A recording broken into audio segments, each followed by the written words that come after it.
Welcome. I've been thinking lately, and in conversation something came up about the origins of garlic and vampires, and I was saying how I believe it was to do with medicine and the parasitic side of what garlic can heal and potentially ward off the evils that way. And that got me into thinking about a conversation I was recently talking, which was about Orpheus and Eurydice, and the meaning of moving forward, moving on and not looking back. You see, lately I've been looking into my own personal life, that to move forward, you must remove yourself from the things that are holding you back.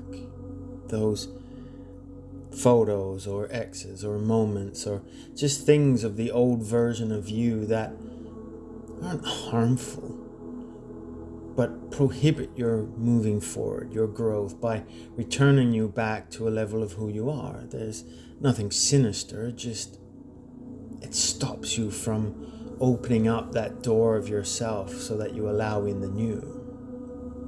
So I wanted to look into it a little bit further, and gladly this information is from the internet, as most of it is, and some of it to me feels real, so it's more just confirmation. So let's recap a little bit on the Greek story of Orpheus, the musician, and Eurydice. Now, on their wedding day, Eurydice died from a viper's bite or snake bite.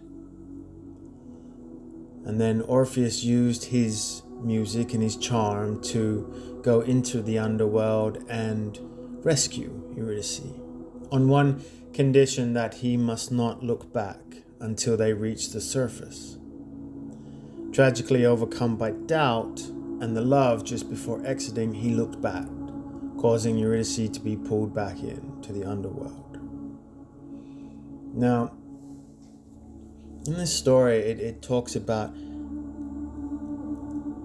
overcoming doubt, knowing and having the faith in your journey that it is behind you, to keep moving forward until you reach the light, until you reach that sun to allow into you, that breath, that air. And each time we look back, for me anyway, is that those parts that we're trying to go gets drawn back. The more that we go forward, we believe, and we have faith, and we have trust. If we look back to those past variations of who we are, it draws us back into that underworld. I believe that the underworld isn't a place as such of death and doom and gloom, but for me personally, in this experience, in this understanding, it's an inner self of who we are, that inner void that we look for. It could be the mind, it could be the soul, it could be anything. But for me, I believe it's the looking inward. So we look at some symbolism here, because for me, that moving forward in my current life is to stop looking at past relationships or photos or evidence or mind thoughts or creative ideas that keep us trapped within that past essence. So moving forward and moving on is not looking back at those things. It's not the scrolling of people's profiles to see how they're doing. It's none of those things that draw you back to energy, the hooks, the vampires, if you will, those energy vampires. Maybe that's why the garlic came up today. So moving forward, and then this story comes to mind again. So we look at some symbolism around it. The snake bite itself is a multifaceted, primarily representing transformation, healing, and spiritual awakening. In many traditions, the bite acts as a catalyst for shedding old habits, emotional toxicity, or outdated beliefs, forcing the dreamer to confront hidden fears and embrace profound personal growth. Just as a snake sheds its skin, a bite symbolizes the release of the past and the emergence of a stronger, renewed self. So, it represents the releasing of the toxicity, the toxins, the things that are holding us back, whether they're physical, emotional, mental well-being, or things that are being transmitted upon us. So the snake bite in this story is representing the release and the purification from the old, from the past, letting it go. So we have two here already. When we look at what the symbolism or the spiritualness of what a death on a wedding day does in a dreamer sense, it's a symbolism of profound transformation, closure, and rebirth. The juxtaposition of union and ending signifies a major life transition, where one phase of existence concludes to make way for a new beginning. The transformation of the self. The death often represents the dying of an old identity, ego, or past habits to allow for spiritual growth and a new covenant or life path. It is an emotional closure to indicate the need to release unresolved grief or let go of past attachments. So, the death on the wedding day symbolizes closure, rebirth, release from the old self. The bite itself also symbolizes the release of old toxic behaviors or identities of ourself. This is all within that same idea. Then the not looking back, having the trust in the trust to keep moving forward. We understand that the meaning of the spiritual wedding day is the unification or the sacred union of two souls, two people, a lifelong commitment. So it's interesting, on one day you have the wedding and the harmony of two, but also on the same day you have the release. So the idea for me is that to obtain that union, whether it be masculine and feminine in terms of your own self, or maybe it is the physical, meeting your divine counterpart, that to move forward, to move and create that, you release those parts of yourself that are no longer serving. And how do you do that? I believe that this is saying that when we go inside, we are rescuing the feminine or the masculine. It doesn't matter. It's not subjective to that balance, but we go inside. We have the faith that once we find what we are looking for, it says with Orpheus and his flute, mesmerizing, singing the song. So we go within with the blessings and the frequency and the calmness, and we find those parts of ourselves that need to go, or we need to heal, or we need to rescue.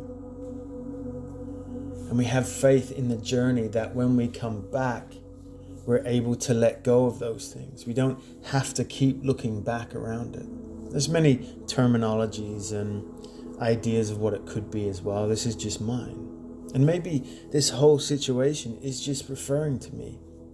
That for me to meet those needs of the partner, or to bring them in, or the financial abundance, whatever it might be, you have to release that. And this was just pointing me in the right direction of this is what I needed to learn, and this is how I was going to learn it. But I find it fascinating that it all talks about that. And then having the faith to not look back, be afraid but also faithful at the same time, and trusting the journey, trusting the process. Don't look back. You don't need to. It's a comfort, it's a habit, the things that we need to go. The removal of all the toxins and the bad stuff on your wedding day to allow that sacred union. For if you haven't got that, then it's not sacred. You are bringing in that trauma with you. So you never forget things. It's always there. But when you don't look back, you don't bring it with you. There's a saying, I don't know, well, it's not a saying, I think it was in the show Supernatural. But there was something about that as well, when they went back to save someone who was in this realm and they were told not to look back when they were exiting. And they did that very thing, and that wasn't saved again. I think it was going to be referencing this type of Greek mythology, but it was in a show, and it's always highlighting that. People's curiosity or people's desire to look back because they doubt what it is. They need confirmation because that's what the ego does. You need to see it to believe it. But we go inside for faith and we trust it. It's not religious, it's not believing in a deity. It's you go inside, you remove what no longer serves and have faith in your path, in yourself, in God, in that it will all come together. And by doing so, you remove those aspects, those snake bites. It's the same, a snake bite is the same as a vampire. And maybe that's what garlic had to tell me today. But that was just some insight that I had that I thought I would share. Something unusual, maybe nothing changes, or you've heard it before, or you totally disagree. Whatever it is, I find it strange that the same meanings are represented multiple times in this one story. And I don't really hear about it much. We just hear it or see it in videos and TV shows, and maybe the misrepresentation of the meaning is exactly what it needs right now. A fresh start, a new idea, a different balance. Or maybe we're all just crazy, trying to live in a better world. So it is with that, I leave you with peace and love. Take care.